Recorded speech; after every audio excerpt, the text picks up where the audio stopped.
And now for our feature presentation.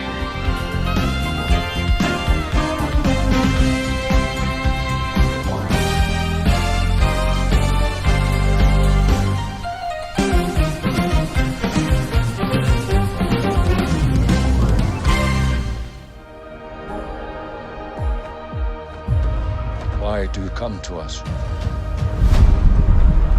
I just want to keep my family safe. Avatar: The Way of Water is finally here. I was in second grade when the first movie came out. Now I'm a 22-year-old, and I've gone through like a whole character arc in multiple seasons.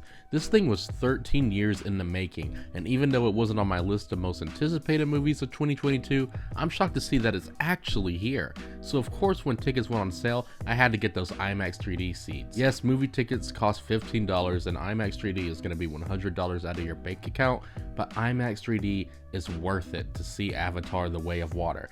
It's an incredible, bewitching experience. Pandora is even more immersive than it ever was now that we know there's another tribe of avatars that are waterbound. They are light blue and have shorter, more rounded tails that beautifully illustrates that there could be even more tribes of avatar out there ready to explore in the next movies. We don't spend a lot of time in the forest this time around, but it's still an eye-popping experience, and the facial expressions of the new characters and Jake Sully's family are ravishing.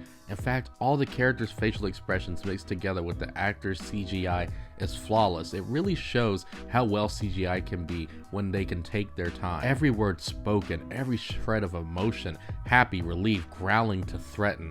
This is a praise I gave the first movie, but I gave the praise to Zoe Saldana and Sam Worthington the most in the original because most of the budget clearly went to their facial expressions. This time around, every single character's emotional range is perfectly executed. Seeing this in IMAX 3D immersed me in the world. It felt like I was there the whole time. The characters walking along the sandy, dusty beach, and then them grabbing on for the creatures that look unique but similar to those of our own world, and hopping on their back and then diving towards the water, having the loud theater speakers submerge us into the deep ocean, with majestic, smaller animals floating out of the screen, the calm waves settling outside the projector, splashes coming towards you as more characters dive in. There's an exquisite sequence that's a whole 5-minute segment that showcases that James Cameron is passionate about this world and its creatures that he has created for the audience. 60% of the last movie took place in Pandora, while the other 40% was in the real world.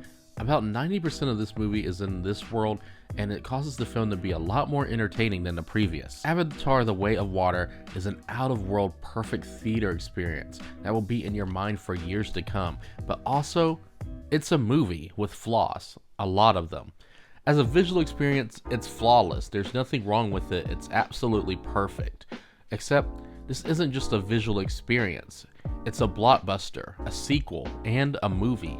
As a blockbuster, it's decent. The action scenes are far in between, but the final one, which takes up 25% of the runtime, is thrilling and high stakes. It's a lot more bigger than the original final battle, starting off in the huge open waters and gradually getting smaller into tighter corridors. There's a lot less action than the original, which means there's more time for character development, or an extreme lack thereof. Characters like Jake Sully, the protagonist of the first film, acts like a totally different character from the first. He's a strict father and very uptight, which is a chunk of contrast from the original, where for the most part he was just a chill guy.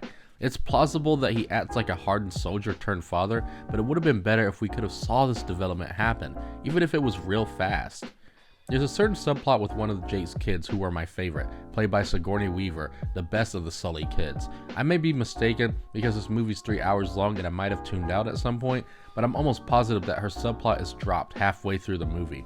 Maybe we'll have a finish in the 10-hour sequel, The Vast Volcano. The Sully kids are very repetitive with their actions. One of them who could be argued the main character of the movie is stubborn. While there's no problem for the main character to constantly betray his father because he's different from him, it winds up getting annoying when throughout the 2 hours or 3 hours of runtime, he disobeys, it slightly furthers the thin plot, he gets in trouble. Then he disobeys again, slightly furthers the thin plot, and then he gets in trouble again.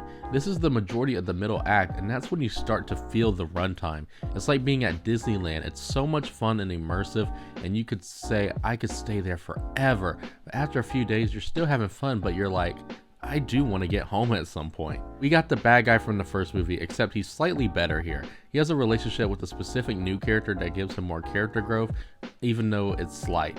To summarize The Way of Water, the visuals are outstanding. It's one of the best movie experiences I've ever had.